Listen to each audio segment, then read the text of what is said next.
Today, I will talk about gaslighting, how it can present, why the strongest of us can become a victim, and why is it dangerous. Gaslighting is a type of emotional abuse and psychological manipulation that introduces doubt and makes you question your own perception of reality, your memory, and sanity, often leaving you feeling as though you're always at fault.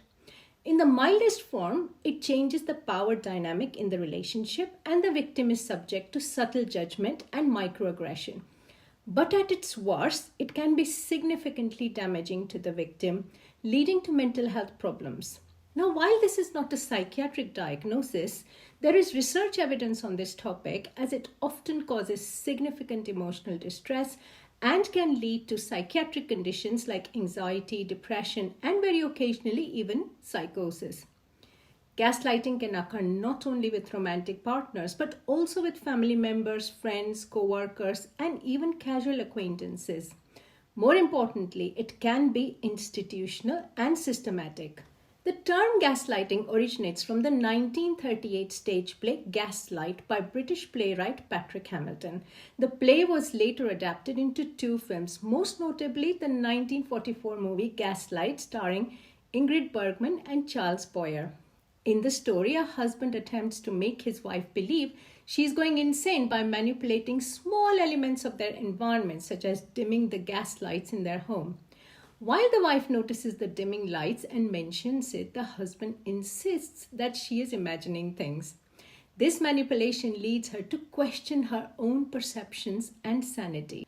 The term gaslighting has since been used more broadly to describe any situation where someone manipulates another person into doubting their own reality, memory, or perceptions. It has also been used in many other films like Sleeping with the Enemy, where Julia Roberts is the victim, or Enough, where Jennifer Lopez is love-bombed and gaslit. Common methods of gaslighting are hiding, changing, and control. The abuser wants to hide things and information from the victim, change something about the victim so that the victim molds into the abuser's fantasy and fully control the victim. It can take various forms depending on the context and dynamics of the relationship. Here are some common types of examples. First is denial. The gaslighter denies events or actions that the victim clearly remembers, causing the victim to doubt their memory. For example, the victim may say, "You promised you would pick up the kids today," and the gaslighter responds, "I never said that. You're making it up." Another technique is countering. The gaslighter questions the victim's memory, making them uncertain about their own recollection. For example, the victim may say, "I remember you saying that we would go to the movies," and the gaslighter may respond, "Are you sure? You really have a terrible memory. That never happened. I stopped enjoying movies quite a while ago." Withholding. The gaslighter pretends not to understand or refuses to listen to the victim's concerns, making them feel insignificant. For example, the victim may try to discuss their feelings and the gaslighter may respond, "You are really making a big deal of nothing. I don't have time for this nonsense," or "It's all in your head. Nothing has changed." Diverting. Gaslighter changes the subject or questions the victim's thoughts, redirecting the focus away from the issue at hand. For example, you bring up a concern and the gaslighter may respond, "You are catastrophizing again," or "Let's not talk about yesterday, why not enjoy today," or "You also did this to me that time," and hence diverting to another topic. Trivializing. The gaslighter belittles or dismisses the victim's feelings and perceptions, making them feel unimportant or overreactive. "You're always overreacting," or "You're too demanding. So what if I haven't been in touch for a week? I had other things and you should know I always think of you." Blaming. The gaslighter shifts blame onto the victim, making them feel responsible for the gaslighter's actions or problems in the relationship. For example, "You are making me do this with your constant fighting," or "This is all your fault. If you weren't so demanding, this wouldn't happen." Love bombing and devaluation, or hot and cold behavior. The gaslighter alternates between excessive praise and severe criticism, creating confusion and dependency in the victim. For example, the gaslighter might shower the victim with affection, lot of attention, and prioritize them for a short period and then suddenly withdraw their affection, giving it only at certain points, leaving the victim quite confused and seeking their approval. Isolation. The gaslighter isolates the victims from their friends, family, or support networks, increasing their reliance on the gaslighter and limiting external validation. For example, they may say, your friends don't really care for you, or your family is a bad influence on you. You should spend more time with me instead. I wait for you all the time. Projection. The gaslighter accuses the victim of behaviors or thoughts that the gaslighter themselves is guilty of, diverting attention and blame. For example, I can't trust you. You're always lying. Whereas they have been lying. Rewriting history. The gaslighter retells past events in a way that favors their own narrative, causing the victim to question their own memory and understanding of the past. For example, the victim recalls a past argument and the gaslighter will respond, that's not how it happened at all. You are remembering it wrong, or I never said that. You are just making things up. Recognizing these types of gaslighting can help victims identify the manipulation and seek appropriate support and intervention. I've been asked so many times, I am one of the strongest individuals. How did I fall prey to gaslighting? Well, several factors may explain why this may happen. Firstly, intense love and trust. Strong individuals often possess deep capacity for love and trust. When they fall in love, especially if they have been love bombed, they develop a profound belief in the goodness and honesty of their partner. This deep trust makes it difficult for them to accept that someone who professes such strong affection could deceive or manipulate them. The thought, how can he do that to me? He loves me so much, can become a very powerful blind spot. Additionally, because they are strong, they want the relationship to work.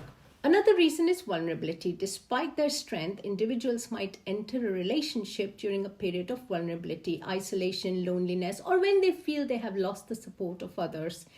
These vulnerabilities make them more susceptible to manipulation. Often they've been love bombed and they want to really cling to the relationship for that sense of security, bonding, and validation, overlooking or rationalizing the manipulator's behavior. Another reason is previous trauma or conditioning. Some strong individuals may have a history of trauma or previous conditioning that makes them more susceptible to gaslighting. For example, past experiences where their reality was frequently challenged or invalidated can make them more vulnerable to similar manipulation in the present. And unequal power dynamics. Gaslighting often thrives in relationships with unequal power dynamics. A strong person might not immediately recognize the imbalance, especially if it develops gradually. The manipulator may use subtle tactics to establish control, creating a dynamic where the victim feels dependent and less empowered to challenge or leave the relationship. Use of alcohol or recreational substances does not help the situation.